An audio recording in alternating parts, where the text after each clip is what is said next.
नमो त्रिकाल सत्ताय च जगन्नाथ सुताय च सभित्राय सपुत्राय सकलत्राय ते नमः। बर्हापीडाभिरामं मृगमदतिलकं कुण्डलक्रान्तमगण्डं कंजक्षं कुम्भकण्ठं स्मितो शुभगमुखं स्वाधुरेणस्तवेनुं श्यामं शान्तं त्रिभंगं रविकरवसनं भूषितं वैजयन्तं वन्दे बिन्दावनस्थं युवतिशतवृतं ब्रह्मगोपालवेशम्। तप्त कांचन गौरांगी राधे वृंदावनेश्वरी वृषभानुसुतं देवी स्तुवां नमामि हरिप्रिये। तुलसी काननं यत्र यत्र पद्मवनानि च पुराण पाठनं यत्र तत्र सन्नाहित हरि वाञ्छाकल्पतरुभ्यश्च कृपा सिन्धुभ्यो एव च पतितानां पावनेभ्यो वैष्णवेभ्यो नमो नमः। मूकं करोति वाचालं पङ्गुं लङ्घयति गिरिं यत्कृपातमहं वन्दे परमानन्दमाधवम्। नारायणं नमस्कृत्य नरं चैव नरोत्तमं देवीं सरस्वतीं व्यासं ततो जयमुदीरयेत्। ओम नमो भगवते वासुदेवाय। जय रूप सनातन भट्ट रघुनाथ श्रीजीव गोपाल भट्ट दास रघुनाथ। এই ছয় গোস্বামীর করি চরণ বন্ধন যাহা হইতে বিঘ্ন নাশ অভীষ্ট পুরাণ। দুর্গমে প্রতিমেন্ধস্য স্খলদ পাদ গতির্মোহ সকৃপা যষ্টিদানেন সন্ত সন্ত বলম বনম। শ্রীগুরু প্রেমানন্দে গৌর হরি।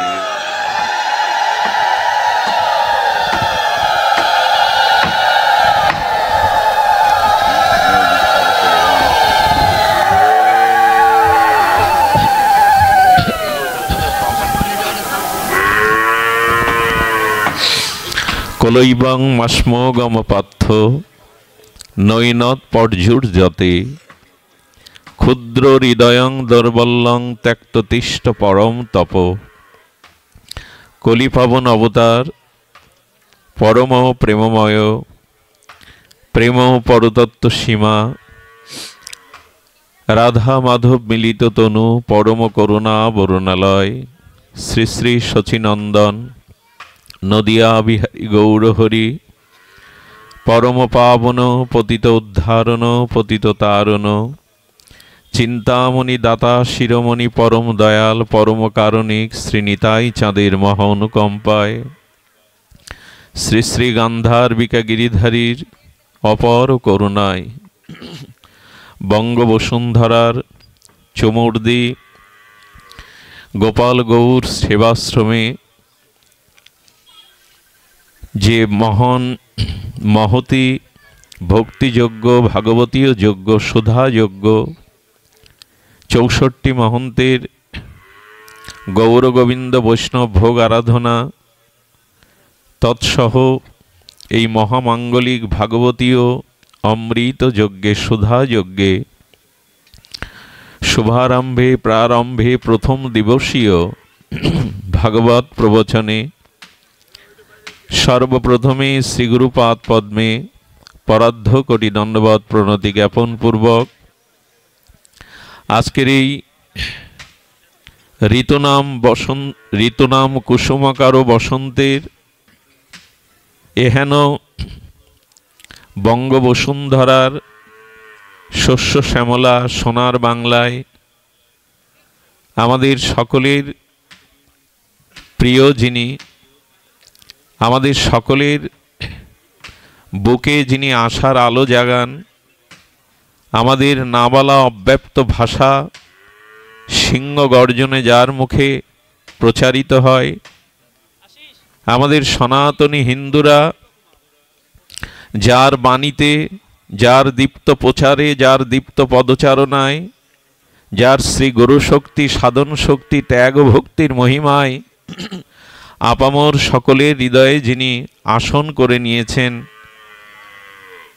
আমাদের এই ভাগবত পথে একজন আলোর দিশারি হয়ে যিনি আলোকিত করছেন বঙ্গদেশকে, ওপার বাংলাকে, আমাদের সেই অভিন্ন হৃদয়েষু পরম শ্রদ্ধেয়, আমাদের সকলের উদ্দীপ্ত ভরসার স্থল শ্রী গোপীনাথ ব্রহ্মচারী বাবার রাতুল চরণে দণ্ডবত প্রণতি জ্ঞাপন করি।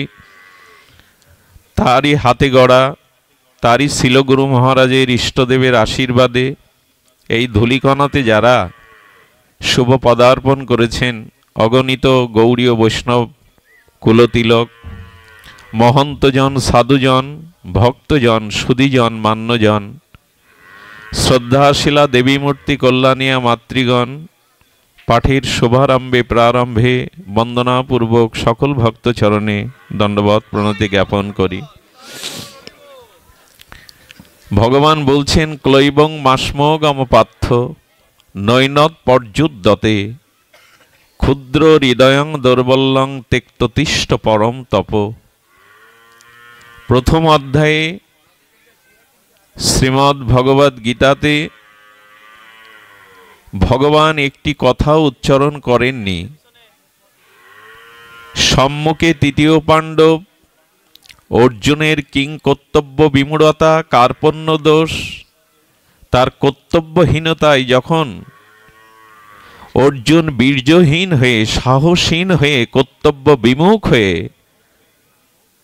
তিনি রথপরে ধনুর্বাণ পরিত্যাগ করে, তার ভিতরে এলো দৈন্য, তার ভিতরে এলো বিষাদ। এই বিষাদগ্রস্ত, কর্তব্য বিমূঢ়, আর সম্মুখে যিনি সাহস হারিয়ে ফেলেছেন, কর্তব্য হারিয়ে ফেলেছেন, যিনি পথের দিক নির্দেশনা অনুভব করতে পাচ্ছেন না, এহেন অর্জুনকে গোবিন্দ একটা চাবুকের বাড়ি মারলেন। গীতাকার জগৎস্রষ্টা অখণ্ড অদ্য পরতত্ত্ব ভগবান যেন একটা চাবুকের বাড়ি মারলেন। ঘুমন্ত কোনো মানুষকে জাগাতে হয় আঘাত করেই। আঘাত করলেন, ক্লৈবং মাসমগম পার্থ, তুমি আর্য সন্তান, তুমি সনাতনের এই সভ্যতায় জন্মেছ, আর্যবত্তায় জন্মেছ, তোমার ভিতরে এই ক্লীবতা কোথা থেকে এলো? ক্লৈবং মাসমগম পার্থ, তোমার ভিতরে অনার্য কিলিবতা, নিরুৎসাহিতা কোথা থেকে এলো? নৈনত পর্যুদ্যতে, কেন তোমার মধ্যে এই ক্লীবতা এলো? নিরুৎসাহিত হলে তুমি। ক্ষুদ্র হৃদয়ং দুর্বলং ত্যক্ততিষ্ঠ, ভগবানের মহাদিব্যবাণী, ত্যাগ করো। হৃদয়ের যে ক্ষুদ্র দুর্বলতা, তাকে ত্যাগ করো। ক্ষুদ্র হৃদয়ং দুর্বলং ত্যক্ততিষ্ঠ পরম তপ, ওঠো, জাগো, হৃদয়ের দুর্বলতা ত্যাগ করো। পৃথিবীর সমস্ত পাপ, সমস্ত অন্যায় শুরু হয় দুর্বলতা থেকে। যে মানুষ দুর্বল, নিরুৎসাহিত, আশাশূন্য, সে জীবদ্দশায় মৃত। ভগবান বললেন, ক্ষুদ্র হৃদয়ের দুর্বলতা ত্যাগ করো। ক্ষুদ্র হৃদয়ের দুর্বলতা ত্যাগ করো। ঠিক আছে বাবা, থাক। এই দুর্বলতা ত্যাগ করার মন্ত্র দিয়ে ভগবান তার শ্রীমুখের মহাদিব্যবাণী ঘোষণা করলেন দ্বিতীয় অধ্যায়ের প্রথমেই। ওঠো অর্জুন, কার্পণ্য দোষে ক্ষুদ্র দুর্বল হৃদয়ে অনার্যচিত এই দুর্বলতা তুমি এনো না। জয় শ্রী রাধে। তো আমাদের ভগবানের এই বাণী যদি, শ্রীমদ্ ভগবদ গীতা যদি আমাদের আদর্শ হয়, আমাদের সনাতন বৈদিক সভ্যতার যদি পথপ্রদর্শনায় দিব্য আলোকবর্তিকা গীতা তুলে ধরে থাকে, তবে ভগবান বললেন, হৃদয়ে দুর্বলতা ত্যাগ করো। স্বামী বিবেকানন্দ ৩৯ বছর পর্যন্ত বেঁচে ছিলেন, এটা দীর্ঘ পরমেও নয়, কিন্তু সারা জগৎকে জানিয়ে গেলেন আর্য সভ্যতার সিংহ গর্জন। সারা পৃথিবীকে তার বীর্যবত্তা আর্য সভ্যতাকে জানিয়ে জগৎকেই মোহিত করলেন।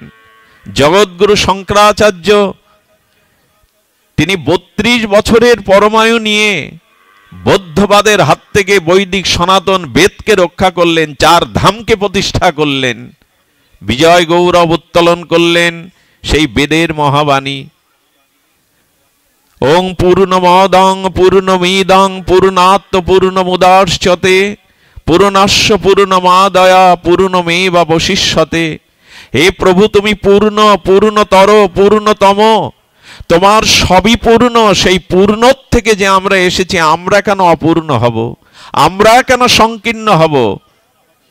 শাস্ত্র বলেছে দীর্ঘ পরমায়ু যদি জগৎ জীব আধ্যাত্মিকতার ধর্মের কল্যাণে না আসে, নিজের উদ্ধারের কল্যাণে না আসে, সে দীর্ঘ পরমায়ু অভিশপ্ত।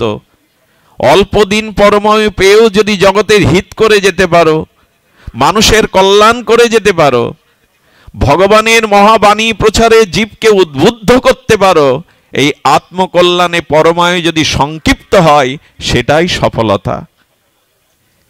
সিংহের মতো একদিন বাঁচো, শৃগালের মতো 100 বছর বেঁচে লাভ নেই। আসলে এই বাণীগুলো যিনি বাংলার ঘরে ঘরে প্রতিটি মানুষের হৃদয়ে জাগরণ ঘটান, তিনি সামনে বসে শুনছেন, এ বাণী তার। আমি যে কথাগুলো বলছি তারই কথা, আজকে তারই আশ্রমে, শ্রী আশ্রমে আমরা এসেছি, তার হৃদয়ের অনুভূতির কথাটি বলছি। দুর্বলতা যদি থাকে তবে সে মরার আগেই মরে যায়। এই দুর্বলতাকে ত্যাগ করার মন্ত্রই ভগবান প্রথমে জানিয়েছেন, ক্লৈবং মাসমং আমপাত্ত নৈনত পর্যুদ্ধতে ক্ষুদ্র হৃদয়ং দুর্বলং তেক্ততিষ্ঠ পরম তব। বাবাকে বসতে দিন, আসুন। তো আজ আমাদের এই দুর্বলতাকে ত্যাগ করে ভগবানের দিকে চাইতে হবে, তার মা বাণীর দিকে। ভগবান প্রথমেই বলেছেন, যদি নিজের আত্মকল্যাণ করতে চাও, যদি নিজের জীবনে আদর্শকে প্রতিষ্ঠা করতে চাও, যদি মানুষের কল্যাণে আসতে চাও, তো আগে তোমার ক্ষুদ্র হৃদয়ের দুর্বলতা ত্যাগ করতেই হবে। নাল্পে সুখমস্তি ভমাইব তৎ সুখম। ভারতীয় আর্য ঋষিদের এই অমোঘ অনুভূতি সম্পন্ন বাণী, অল্পতে সুখ নাই। আচ্ছা, আমার বাবা যদি সংসারী হতেন, এখানে সংসারী গারস্থ অবলম্বন করে এরকম একটা বাড়ি করে আর সংসার গারস্থে থাকতেন, আজ এই জায়গাটা আশ্রম হতো না। এই জায়গাটা আপনাদের শুভ উপস্থিত মঙ্গলময় উপস্থিতে হরিনামে হরিকথায় মুখরিত হয়তো এমন করে উঠত না। আজকে উনি ক্ষুদ্রতাকে ত্যাগ করেছেন, নিজের আত্মস্বার্থ, নিজের কেন্দ্রায়িত জীবন ত্যাগ করে বিস্তারে গেছেন। অল্পতে সুখ নাই। আমি বহু পূর্বে আপনাদের বলেছি, অল্পতে সুখ হতে পারে না। ঋষিরা বলছেন, নাল্পে সুখমস্তি, অল্পতে সুখ নাই। ভমাইব তৎ সুখম, সবকিছু বড় করে ভাবতে শেখো। হৃদয়টাকে ক্ষুদ্র না এনে আমার আমার না করে আমি বাঁচবো, আমি ভালো থাকবো, এই ক্ষুদ্রতা ত্যাগ করে সবার ভালো, সবার কল্যাণের জন্য হৃদয় বিস্তার করো।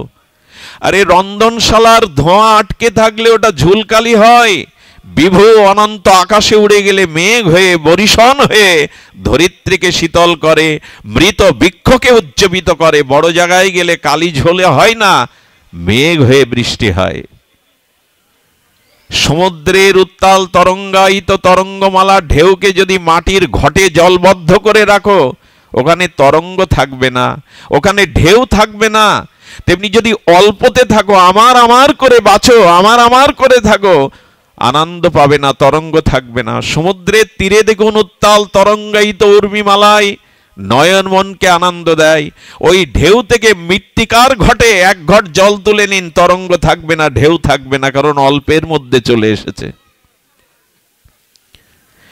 স্বামী প্রণবানন্দ যোগাচার্য, এই আচার্য হিন্দু সংগঠক বলেছিলেন, যারা নিজের জন্য বাঁচতে আছে, যাদের কাছে সমাজ ধর্ম জাতির চিন্তায় যাদের মর্ম ব্যথা লাগে না, এরা কি মানুষ? এরা জগতে এলো আর গেল, তাতে জগতের কি ক্ষতি হয়? যারা জগতের চিন্তা করেনি, শুধু আমি বাঁচবো, আমি ভালো থাকাটাই ভালো থাকা নয়। ছোট্ট একটা মাছকে ছোট জলের পাত্রে মিনকে ছেড়ে দিন, অক্সিজেনের অভাবে ছটফট করবে। ওকে পুষ্করণীতে দিয়ে দিন, শুকিয়ে যাবে চৈত্র বৈশাখে, ওর অস্তিত্ব সংকটে পড়বে। ওকে নদীতে দিয়ে দিন, নদী মরে গেলে, তরঙ্গ থেমে গেলে নদীর জলেও মাছ ছটফট করবে, কিন্তু প্রশান্ত মহাসাগরে, বঙ্গোপসাগরে মাছটি ছেড়ে দিন, জলের অভাবে আর কোনোদিনও ছটফট করবে না। বড়তেই শান্তি, হৃদয় বিস্তারই শান্তি, এটাই ভুলে গেছি। আমি আমার নিয়ে যারা ব্যস্ত, তারা জীবনে কিছু দিতে আসেনি, পেতেও আসেনি, কারণ দেওয়ার নামই পাওয়া। সুধীজন, যে কথাগুলি ওনার আমার মুখে, এগুলি যথার্থ রূপে প্রকাশ হতে পারে না। যার যেমন অনুভূতি শ্রী গুরুদেব দিয়েছেন, ভজন সাধন অনুভূতি, সে সেরূপ ব্যক্ত করে।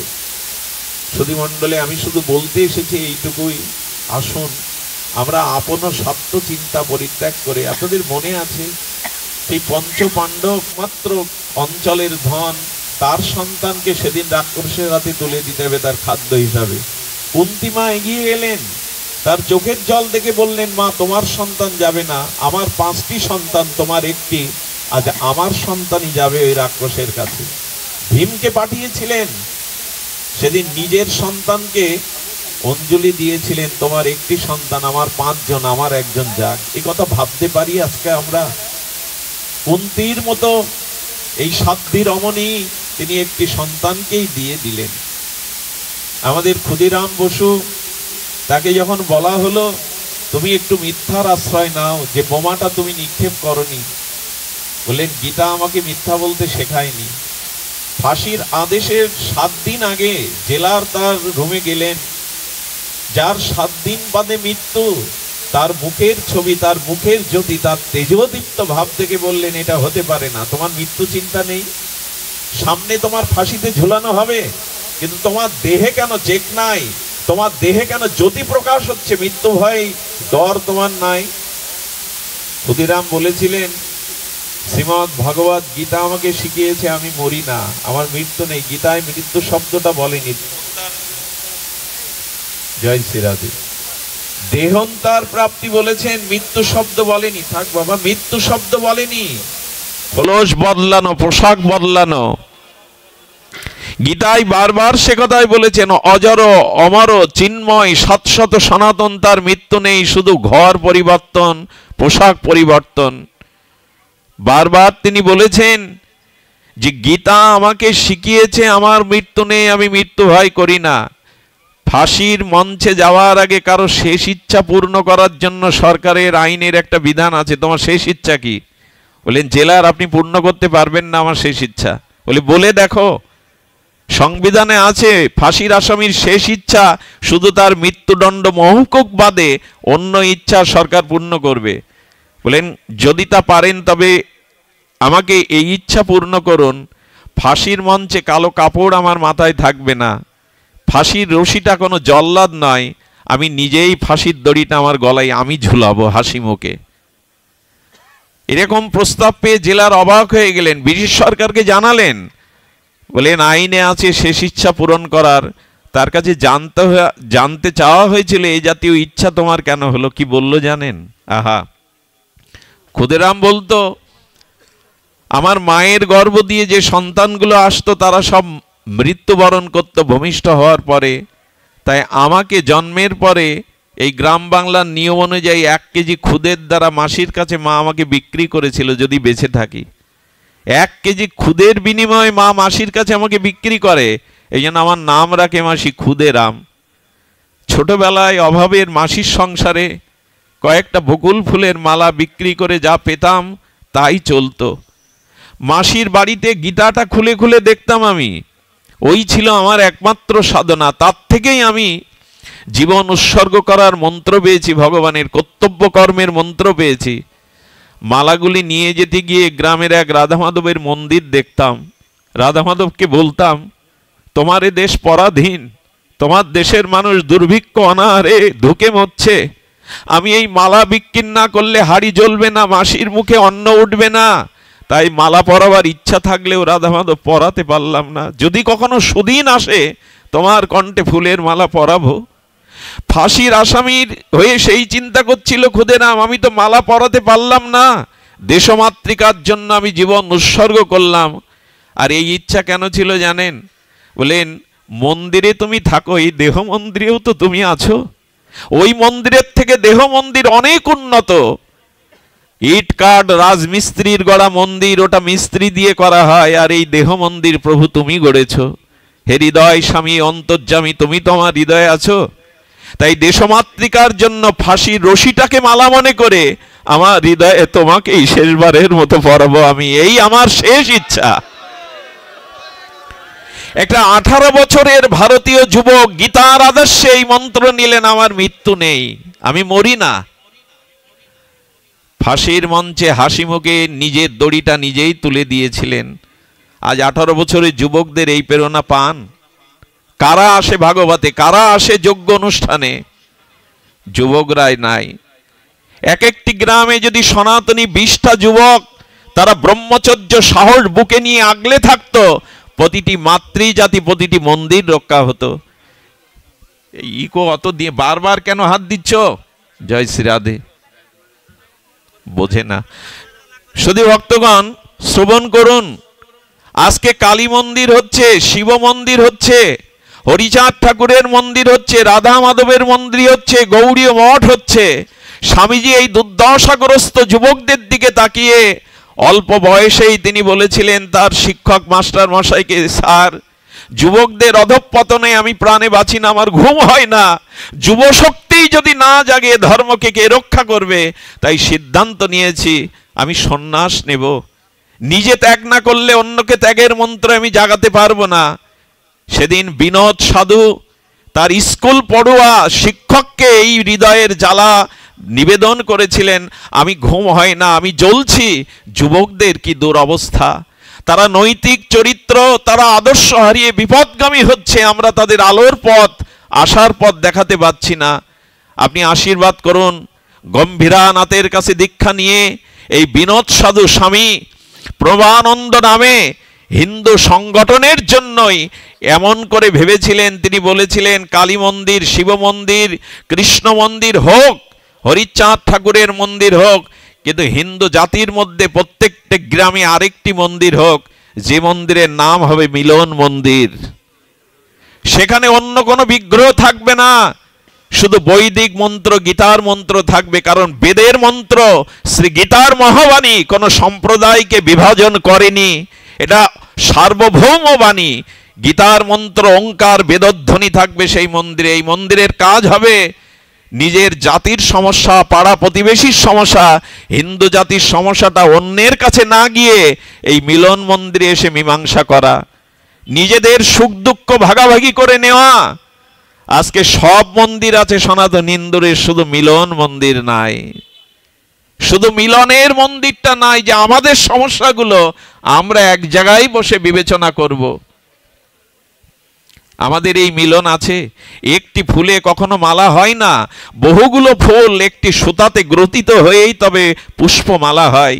যেদিন আমরা এই মিলনের সুতায় হিন্দুরা একত্রিত হতে পারবো, সেই দিন আমাদের জীবনের অস্তিত্ব ফিরে আসবে। বলে বলে তিনি থেমে গিয়েছিলেন।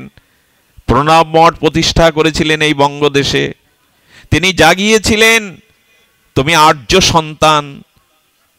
মহামৃত্যু সম্পর্কে তার মহাবাণী দিয়েছিলেন, ভীরুতা, কাপুরুষতা এটাই মহামৃত্যু, আত্মবিস্মৃতি মহামৃত্যু। মরার আগে সে মহামৃত্যু পড়েছে যে কে আমি যে জানে না।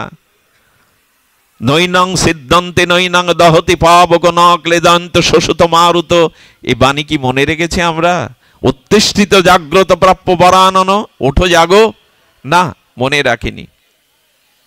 সুধীবৃন্দ, এই বীর্যবত্তার আর্য সনাতন সভ্যতার ইতিহাস বড় ব্যাপক, বিস্তৃতি।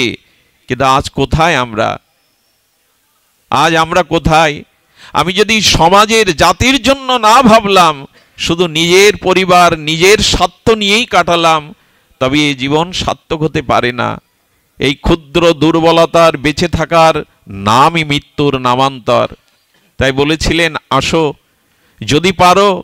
স্বামীজি একথাও বলেছিলেন, আমি ঈশ্বরে মুক্তি চাই না, আমি বৃষ্টি হয়ে সমুদ্রে মিশে যেতে চাই না, বৃষ্টির এক বিন্দু হয়ে কোনো তপ্ত বালুর উপরে পড়তে চাই। কেন জানো? সান্ত্বনা এইটুকু যে একটা তপ্ত বালুকে আমি শীতলতা দিতে পেরেছি। মুক্তি পেয়ে কি করব আমি? সকলের মাঝেই সকলের কল্যাণে যদি জীবন উৎসর্গ করা যায়, এর নামই হলো মৃত্যু নয়, মহামৃত্যু। তখন জগৎ থেকে আপনার প্রস্থান হবে না, মহাপ্রস্থান হবে। সেই কাজটি ব্রতী করে তুলে নিয়েছিলেন আমাদের সবার প্রিয়, আমাদের সকলের হৃদয়ের সাহসী যে কণ্ঠ ছিল গোপীনাথ ব্রহ্মচারী বাবা। জানি না গুরু কি কৃপা করেছেন তাকে, কোন মহাতের শুভ দৃষ্টি পড়েছে। এইটুকু মানুষটা যে সাহস বুকে নিয়ে যে প্রেক্ষাপটে এই সনাতনের সামনে দাঁড়িয়েছে, এটা মনে করি গুরু গোবিন্দেরই কৃপা, ভাগবতেরই কৃপা।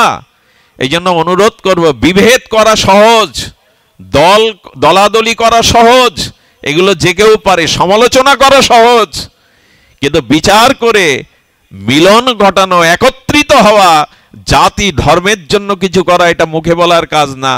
এই জন্য জীবন যৌবন, জীবনের সর্বস্ব অর্পণ করতে হয়। মানুষ তোমাকে দেখে কেন জাগবে? মানুষ কেন তোমার আদর্শ বুকে নিয়ে বেড়ে উঠবে যদি তোমার ত্যাগ না থাকে, সংযম না থাকে, ব্রহ্মচর্য না থাকে, বীর্যবত্তা না থাকে? স্বামীজি বলতেন, এখন আমাদের অবস্থা কেমন?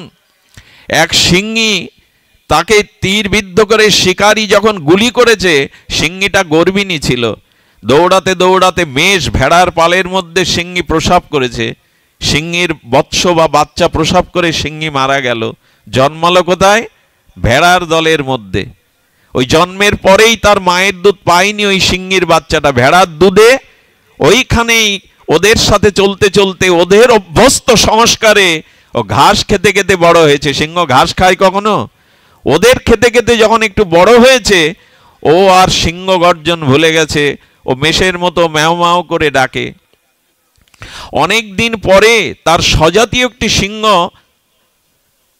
জল খেতে এসে বনের ওপারে দেখে যে মেষের দলের মধ্যে একটা সিংহের শাবক। বলে, বারে, সিংহ মেষের মধ্যে, ওর পরাক্রম কোথায় গেল? সঙ্গে সঙ্গে উনি কি করলেন, উনি গর্জন করছেন যাতে আমার গর্জনে ও দৃষ্টি দেয়, কিন্তু সিংহের গর্জন শুনে ওর গর্জন ভুলে গেছে। ওর যে বীর্যবত্তা, ওর যে পরাক্রম, ও ভুলে গেছে। সিংহ তখন নদী পার হয়ে এলেন, ওর সামনে একটা মেষকে শিকার করলেন, সেই মেষের মাংস কিছুটা রক্ত ওর মুখে তুলে দিলেন। তখনই ওর মুখ থেকে সিংহের গর্জন বেরোলো এতদিন পরে। এর অর্থ এইটাই, আমরাও আমাদের আত্মস্বার্থ, নিজের স্বার্থ, ওই মেষের দলে থাকতে থাকতে মেষ হয়ে গেছি। কিন্তু এরা যে সিংহ জাতি, এরা যে আর্য জাতি, এরা যে বুক পেতে দিতে পারে, এরা যে ধর্মের জন্য, জাতির জন্য মরতে জানে, এই পরাক্রমটা আমরা ভুলে গিয়েছিলাম। আমরা আত্মস্বার্থ, ক্ষুদ্রতা, দুর্বলতায় মেষের মধ্যেই বেড়ে উঠেছি, অথচ আমরা সিংহ সন্তান। যেদিন কোনো মহামানব এসে আমাদের জাগিয়ে দেবে, তুমি সাধারণ নও, তুমি সেই পরমের অংশ, জেগে ওঠো। এই মন্ত্র জাগাবার মানুষ ভগবানই পাঠাবেন, যুগে যুগে তিনি পাঠান। নিজে যখন আসতে পারেন না, তার কোনো প্রতিনিধি পাঠান, সন্ত পাঠান, সাধু পাঠান, মহাপুরুষকে পাঠান এই জগৎকে জাগাবার জন্য। আমি জানি না, আমার পাঠের প্রসঙ্গ ছিল সামনে ভাগবত, কিন্তু আজ গীতার মন্ত্রই স্মরণে এলো। এটা হয়তো এই জাগার মহিমা, বাবার হৃদয়ের অনুভূতি। আপনাদের এইটুকু বলবো, আসুন আমরা এই মন্ত্রেই দীক্ষা নেই, এই মন্ত্রেই শিক্ষিত দীক্ষিত হয়ে উঠি, অপরের জন্য যেন বাঁচি, অপরের কল্যাণের জন্য যেন বাঁচি। তাতে আমাদের আত্মস্বার্থ ত্যাগ করতেই হবে, নিজের ক্ষুদ্রতা ভুলতেই হবে। একথা বারবার শাস্ত্রে এসেছে, বারবার আমাদের বেদ ও গীতার মন্ত্রে এসেছে বারবার। তবে হ্যাঁ, এইটুকু অনুরোধ করি, আগে শক্তি চাই। শক্তি না হলে আমার মতো এরকম মুখের বড় বড় মুখস্থ কথা দ্বারা সমাজ জাগানো যাবে না, জাতিকে জাগানো যাবে না। ভেতরে নিজের শক্তি চাই। এই জগৎ শক্তির কাছেই মাথা নত করে, এই জগৎ শক্তির কাছে নিজে অবনত হয়। শক্তি চাই। সেই শক্তি কি করে আসবে? গীতার মন্ত্রে ভগবান তাও বলেছেন, যে হি সংস্পর্শজা ভোগা দুঃখ জনয় এবতে আদ্যন্তবন্ত কন্তেও নতেষ রমতি বুধা। গীতার এই মহাবাণীতে ভগবান বললেন, শক্তি অর্জন করতে গেলে যেহি সংস্পর্শ যা ভোগা, ভোগের থেকে দৃষ্টি ফিরিয়ে নাও। এই যে শব্দ স্পর্শ রূপরস গন্ধ, এই প্রপঞ্চময় ভোগের আসক্তিতেই যদি জীবন যৌবনটা জলাঞ্জলি দাও, ওই ভোগেই যদি সমর্পণ করে দাও, দুঃখ ছাড়া, পরাজয় ছাড়া, গ্লানি ছাড়া জীবনে তুমি কিছু পাবে না। শক্তির কথা মুখে বললে জাগরিত হয় না, মানুষকে জাগানো যায় না। নিজের ভেতরে শক্তি সঞ্চয়ের জন্য ভগবান বললেন, আগে লোভ, লাভ, পূজা, প্রতিষ্ঠা থেকে নিজেকে সংযত করো। এই জগতের ক্ষুদ্র সুখ, স্পর্শজনিত সুখ থেকে নিজেকে নিয়ন্ত্রণ করো। শুনলে অবাক হবেন, লোকনাথ বাবা হিমালয়ের পাদদেশে বরফ ঢাকা শুভ্র বরফের উপরে ত্রিশূল পুঁতে যখন জপ করছেন, সামনে একটা বাঘিনী ছিল। সেই বাঘিনী তার শাবক প্রসব করেছে, কিছু বাঘিনীর বাচ্চা হয়েছে। বাঘিনী তখন গো গো করে কাঁদছে, কেন জানেন? একে তো লোকনাথ বাবার তেজোদীপ্ত শরীর, সামনে ত্রিশূল, মনে করছেন উনি শিকারী, আমার এই শাবকগুলো উনি মেরে ফেলবেন, শিকার করে নিয়ে যাবেন। বাঘটা যখন গো গো করছে, এই মহা যোগেশ্বর মহাযোগী লোকনাথ বাবা উঠলেন। চিন্তা করতে পারেন কতটা বুকে তার আধ্যাত্মিক চেতনা, সাধন শক্তি, আধ্যাত্মিক শক্তি থাকলে বাঘের দিকে উনি এগিয়ে যাচ্ছেন। ত্রিশূলটা রেখে দিয়ে বাঘের মাথায় হাত রাখলেন, তোর বাচ্চাগুলো আমার কাছে নিরাপদ, ভয় নেই, আমি ওদের ক্ষতি করব না। শুনলে অবাক হবেন, ওই বাচ্চাগুলিকে বাবার চরণে রেখে বাঘিনী শিকারে বেরোতো। এটাই হলো সাধন শক্তি, মুখের কথায় হবে না। আমাদের উত্তরপ্রদেশে এক জঙ্গলের মধ্যে সাধু তপস্যা করতেন, তার শিষ্য দেখবার জন্য গেলেন, গিয়ে দেখলেন গুহার সামনে দুটো বাঘ বাবাকে পাহারা দিচ্ছেন। বাঘ পাহারা দিচ্ছেন, বাবা তাদের বলেনি। ওরাও বুঝতে শিখেছে এই মহান আচার্য জগতের কল্যাণের জন্য তপস্যা করছে, তাকে রক্ষার জন্য এগিয়ে আসছে। সাধন শক্তি চাই, ভগবত শক্তি চাই। শুধু মুখস্থ করা বলিতে, মাইক কাপালে সমাজ জাতি জাগানো যাবে না। নিজের ভিতরে সংযত শক্তি চাই, নিজের ভিতরে সত্যতা চাই। আজ এই জাতি সত্য ভুলে গেছে। আমাদেরই ধর্মে, আমাদেরই আদর্শে সত্যের জয়গান ব্যাসদেব গেয়েছিলেন। কলিযুগের একমাত্র তপস্যা হলো সত্যই। যার ভিতরে সত্য নেই, তার সমস্ত তপস্যা বিফল, তার সমস্ত আরাধনাই বিফল। ভগবান সত্য, সুন্দরময়, সচ্চিদানন্দময়। চিন্তা করতে পারেন, দেবতারা স্বর্গে বসেছে, বিশ্বামিত্রকে আহ্বান করেছেন। স্বর্গে আলোচনা করছেন নারদ যে পৃথিবীতে সূর্যের আলো ফ্যাকাশে হয়ে গেছে, সূর্যের আলোর জ্যোতি এখন নেই। একজনের জ্যোতি প্রকাশ হচ্ছে, সে হলো অযোধ্যার সূর্যবংশীয় রাজা হরিশ্চন্দ্রের সত্য ত্যাগের আলোকে সূর্যের আলো ক্ষীণ হয়ে গেছে। এদিকে ধ্যান দিন, বাবা যেন কথাটি শোনে, বাবাকে শোনানোর জন্যই কথাটি। সত্যের দ্বারা, সত্যের তেজে বিশ্বামিত্র দেবতাদের সামনে নারদ বলছেন, এখন সূর্যের আলো আর দরকার নেই, সূর্যের আলো ফ্যাকাশে হয়ে গেছে। এখন বিশ্বামিত্র মুনিকে শোনাচ্ছেন নারদ, রাজা হরিশ্চন্দ্র চক্রবর্তী সম্রাট অযোধ্যার এই সূর্যবংশীয় মহাপুরুষ, তার সত্যের তেজে সূর্যের আলো ক্ষীণ হয়ে গেছে। চিন্তা করতে পারেন। বিশ্বামিত্র বললেন, তাহলে তো দেখতে হয়। বিশ্বামিত্র ছিল ক্ষত্রিয় ব্রাহ্মণ, উনি জন্মসূত্রে ব্রাহ্মণ ছিলেন না, তপস্যার দ্বারা ব্রাহ্মণ অর্জনত্ব করেছিলেন, ব্রাহ্মণত্ব অর্জন। উনি তো এমনি একটু ক্রোধী ছিলেন, রাগী ছিলেন।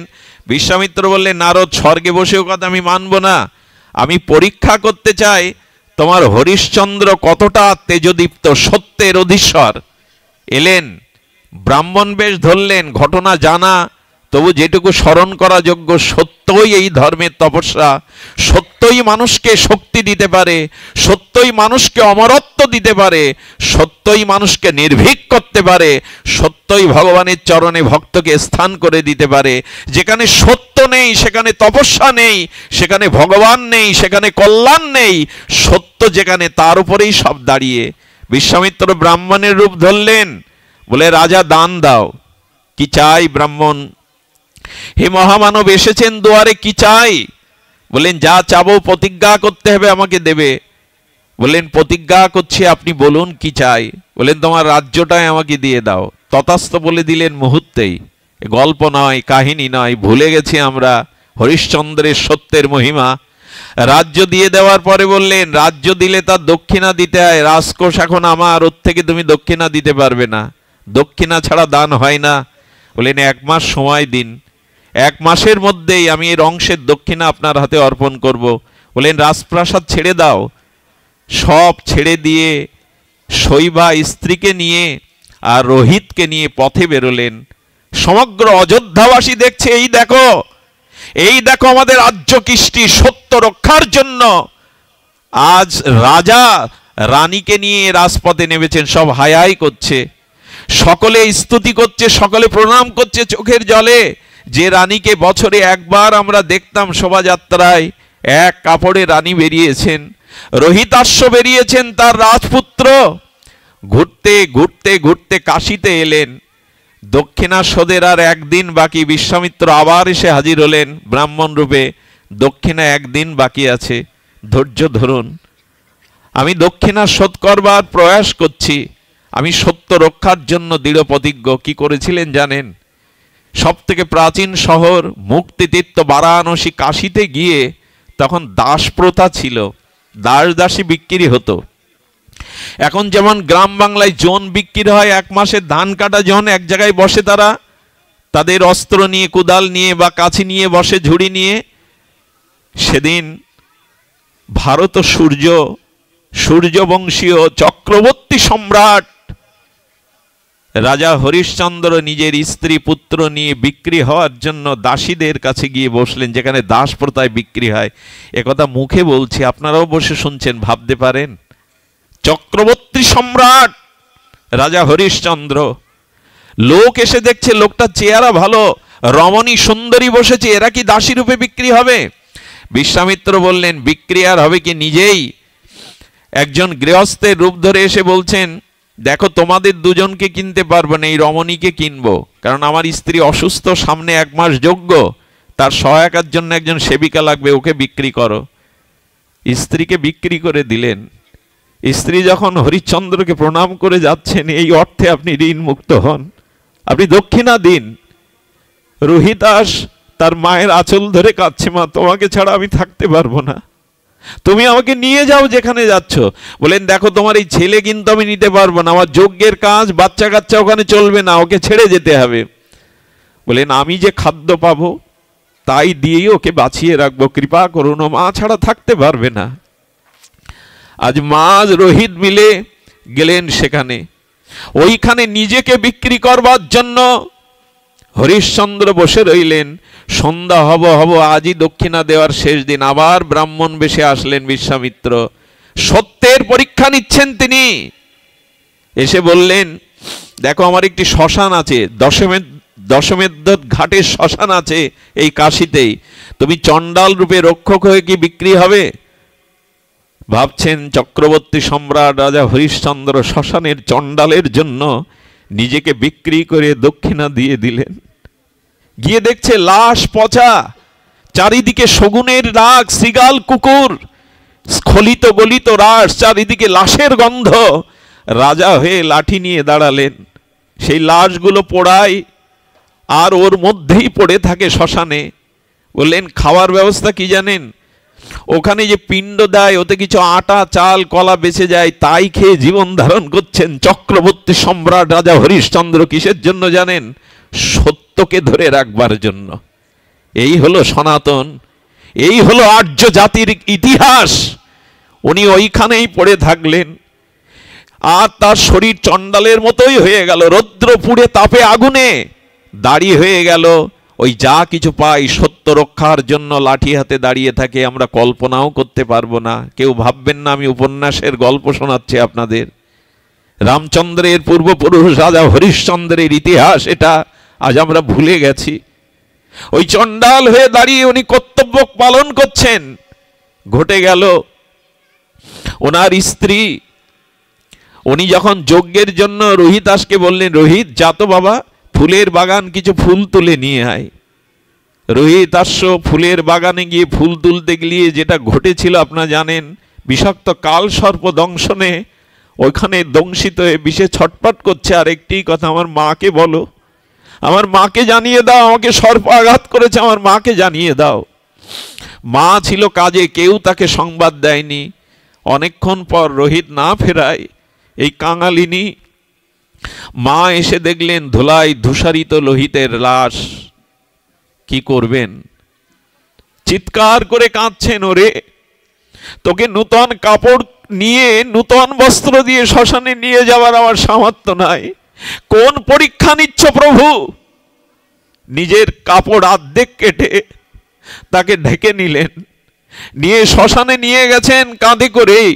সত্যের জন্য ত্যাগ স্বীকার করতে হয়।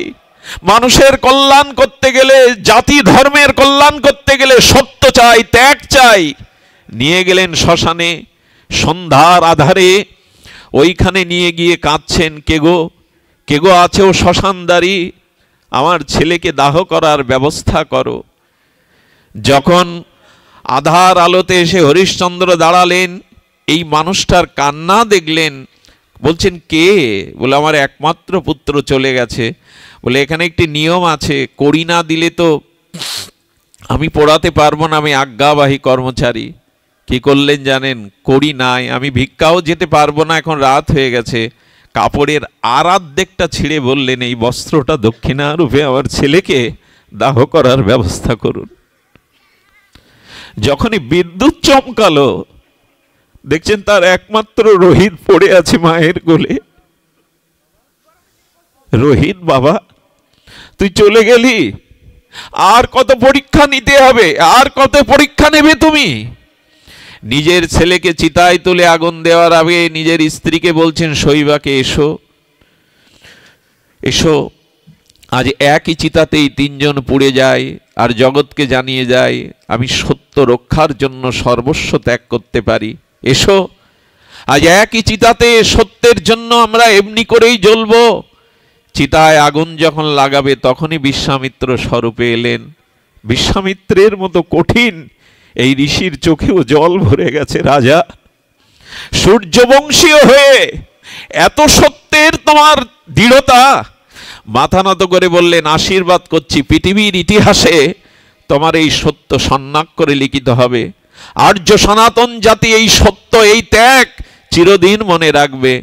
আর যদি ভগবান আসেন তো তোমার বংশেই আসবে যাদের এত বড় সত্য, এত বড় ত্যাগ আছে। এই বংশেই রঘুপতি রামচন্দ্র এসেছিলেন, এই বংশেই রঘুপতি রাজীবলোচন রামচন্দ্রই এসেছিলেন। বিশ্বামিত্র বললেন, বর নাও, বর নাও হরিশ্চন্দ্র, আজ আমি প্রসন্ন, তোমার মতো সত্যবাদিতা, ত্যাগবাদিতা এই দৃষ্টান্ত দেখে বর নাও। কি বর চাইলো জানেন? হরিশ্চন্দ্র হাত জোড় করে বর চাইছেন, এই বর দিন, এত কঠোর পরীক্ষা জীবনে আর কাউকে আপনি নিবেন না, এই বর দিন, আর কাউকে এই জাতীয় কঠোর পরীক্ষা আপনি নেবেন না। আমরা কতটুকু স্বার্থ ত্যাগ করেছি, কতটুকু সত্যকে জড়িয়ে ধরার জন্য নিজের সুখ জলাঞ্জলি দিয়েছি। যদি না দিতে পারি তবে আত্মকেন্দ্রিক জীবন যাপন করে লাভ নেই। পৃথিবীতে কত কোটি লোক এখন মারা যাচ্ছে, একটি শতকে, একটি দশকে কত লোক জন্মাচ্ছে, মারা যাচ্ছে, পৃথিবীর কি এসে যায়? বৃক্ষের ফল যেমন বৃক্ষের জন্য নয়, অন্যের জন্য। মায়ের স্তনের দুগ্ধ যেমন মায়ের জন্য নয়, সন্তানের জন্য। নদীর জল যেমন নদীর তৃষ্ণা মিটায় না, অন্যের তৃষ্ণা মিটায়। গাভীর দুগ্ধ যেমন বৎসের জন্য, অন্যের জন্য, গাভীর জন্য না, তেমন আমাদের জীবনটা, ধন ঐশ্বর্য বলটা যদি ধর্মের জন্য, অন্যের জন্য না হয়, আমরা নিজেও কিছু পাবো না, জগৎকেও কিছু দিতে পারবো না। তাই আসুন আমাদের এই ত্যাগ এবং সত্যের মন্ত্রই আমরা দাঁড়াই। আর এই দাঁড়ানোর জন্য সম্মুখে যাদের দরকার তাদের পাবেন। এই সনাতন ধর্ম কখনো আদর্শ ত্যাগীর অভাব হয়নি। একটা জিনিস জানবেন, সনাতন কোনো কাচের গ্লাস নয়। গোবিন্দ নিজেই বলেছেন স্বয়ং সনাতনের রক্ষক আমি। চিন্তা করতে পারেন, ভগবান বললেন এই ধর্মের রক্ষক আমি। স্বয়ং ভগবান বললেন আমি বারবার আসবো, যতবার প্রয়োজন হবে ততবার আসবো, সাধু রূপে, সন্ত রূপে, মহৎ রূপে, ত্যাগী রূপে আমি আসবো, ভয় পেও না। অমাবস্যা কেটে গিয়ে আবার পূর্ণিমা আসবে। ভাটাকে শুধু দেখো না, জোয়ার আবার আসবে। এ কথা মনীষীরাই বলে গেছেন। অমানিসার অন্ধকারে ভয় পেও না, আড়ালে তার সূর্য হাসছে। আমাদের মধ্যে এই বল, এই ভরসা থাকুক। আমাদের সেই জয়গানে আমরা জেগে উঠি, যেন আত্মবিস্মৃতির কবলিত আমরা না হই, আত্মকেন্দ্রিক জীবনযাপন যেন না করি। চৈতন্য মহাপ্রভু বিষ্ণুপ্রিয়াকে ছেড়ে, তার নবদ্বীপের শ্রেষ্ঠ অদ্বিতীয় পাণ্ডিত্য ছেড়ে, সচী মাকে ছেড়ে 24 বছর বয়সে ত্যাগ বৈরাগ্যের কেন মন্ত্র নিলেন? জাতি, ধর্ম, মানুষকে উৎসের পথ দেখানোর জন্য। নিত্যানন্দ প্রভু 20টা বছর ধরে ভারতের আনাচে কানাচে পদব্রজে হেঁটে দেখেছেন এই জাতির দুর্দশা। তীর্থ পরিভ্রমণ করেছেন 1-2 বছর নয়, 20টা বছর। এই জন্য মহাপ্রভুর থেকে নিত্যানন্দের ভূমিকা ছিল আরো বৃহৎ। মহাপ্রভু নবদ্বীপের 24 বছর, সন্ন্যাসের 24 বছর, 18 বছর দীর্ঘ, শেষ 12 বছর তিনি গাম্ভীরা থেকে বেরোননি। কে জীবের দ্বারে দ্বারে গিয়ে নাম, প্রেম, ব্রত প্রচার করলেন? নিত্যানন্দ প্রভু। উনি পদব্রজে 20টা বছর ধরে মানুষের দুঃখ কষ্ট দেখেছিলেন, যে জাতির কি দুর্দশা। এই জন্য তিনি পরমানন্দ হয়েছিলেন, অক্রোধ হয়েছিলেন, দায়িত্ব তুলে নিয়েছিলেন নিজের কাঁধে। জনজীবনের দ্বারে দ্বারে গিয়েছেন এই সংকর্ষণ অংশী আমাদের অবধূত নিত্যানন্দ। এ কি আমরা ভুলে যাব? বারবার আসবেন তিনি, বারবার পাঠাবেন তার প্রতিনিধি। এই জন্য আসুন, কিছু না পারি, পাড়া প্রতিবেশীর মানুষটাকে অশান্তির কারণ না হয়ে তাকে একটু শান্তি দেই। ঘর থেকে শুরু করুন। পিতা মাতাকে, আমাদের সর্বজন মান্য মহাযোগী লোকনাথ বাবা বললেন, ওরে পিতাকে যে বইতে পারল না, সে পরম পিতা কি করে বইবে? ক্ষুদ্রকে যে ভালোবাসতে পারে না, সে বৃহৎকে কি করে ভালোবাসবে? অল্প যে নিতে পারল না, সে বেশি নেবে কি করে? এই জন্য ঘর থেকেই শুরু করেন। নিজের ত্যাগ বৈরাগ্য, পিতা মাতা, পাড়া প্রতিবেশীকে ভালোবাসতে শিখুন। একটা মানুষ কেমন এ যদি জানতে চান, তার প্রতিবেশীর কাছে খোঁজ নেবেন, এই মানুষটা কেমন। আপনি যদি আপনার ঘর, আপনার প্রতিবেশী, আপনার আশেপাশে শান্তি না দিতে পারলেন, তা আপনি বিশ্ব শান্তির কল্পনা করবেন কি করে? ভগবত ধামে যাওয়ার আশা করেন কি করে? অন্যকে শান্তি দিন, তবে আপনি শান্তি পাবেন। ক্রিয়া এবং প্রতিক্রিয়ার এই সংসার, যতটুকু দিবেন ততটুকু পাবেন। আমি আপনাদের কাছে অনুরোধ করি, অনুরোধ এইটুকুই, আসুন নিজের জন্য নয়, সেই ক্লগ্বায় মাসমগামপাত্ত নৈনত পর্যুদ্ধতে ক্ষুদ্র হৃদয়ং দর্বল্যং তেক্ত তিষ্ঠ পরম তপ। স্রোতের জল যদি স্রোতে থাকে, দূষিত হয় না। ওই স্রোতের জলটা তুলে আর নদীর তীরে গর্ত করে ওর মধ্যে ঢেলে দিন, দেখবেন ওই স্রোতহীন জল অল্প গর্তের মধ্যে থেকে নির্মলতা হারিয়ে ফেলেছে, দূষিত হয়ে গেছে। স্রোতের মধ্যে থাকলে দূষণ হয় না। আসুন না, আমরা এই সনাতনী, আমরা আমাদের স্বজাতি আর বিশ্ববাসীর জন্য স্রোতের মধ্যে থাকি, কেন আবদ্ধ হয়ে থাকবো আর আমার করে? শুধু ভক্তমণ্ডলী, তাই স্রোতময় জীবন হোক আমাদের। আমি বাবার এই আশ্রমে প্রথম এলাম, উনি আগে 2-1 বছর বলেছেন, আমি বড় অপরাধী, ওনার চরণে আসতে পারি না। উনি এই অধমকে, এই জীবাধমকে, এই বিষয় নরকের কীটকে অত্যন্ত ভালোবাসেন। আজকে আমার পাঠ আছে আরেক জায়গায়, জানি না সেখানে ধরতে পারবো কিনা, তবে বাবার আশীর্বাদ, বাবার নূতন আশ্রম, বাবার নূতন স্বপ্ন, এই স্বপ্ন, এই ধুলি, এই স্বপ্নের এই উচ্ছ্বসিত তরঙ্গের একটু তরঙ্গ অঙ্গে মাখবো বলে, হৃদয়ে মাখবো বলে বড় প্রত্যাশা নিয়ে এসেছে। একটা অনুরোধ করব, আসুন আমরা যা না পারি, অন্য যেটা পারে তাকে পারার সাহস দেই, তার পাশে দাঁড়াই।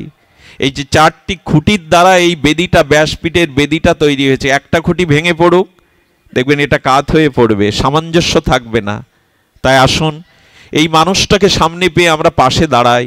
আমাদের যার যেটুকু, যার আশীর্বাদ দেওয়ার আছে সে আশীর্বাদ দিন, যার প্রেরণা দেওয়ার আছে প্রেরণা দিন, যার কিঞ্চিত অর্থ দেওয়ার আছে অর্থ দিন।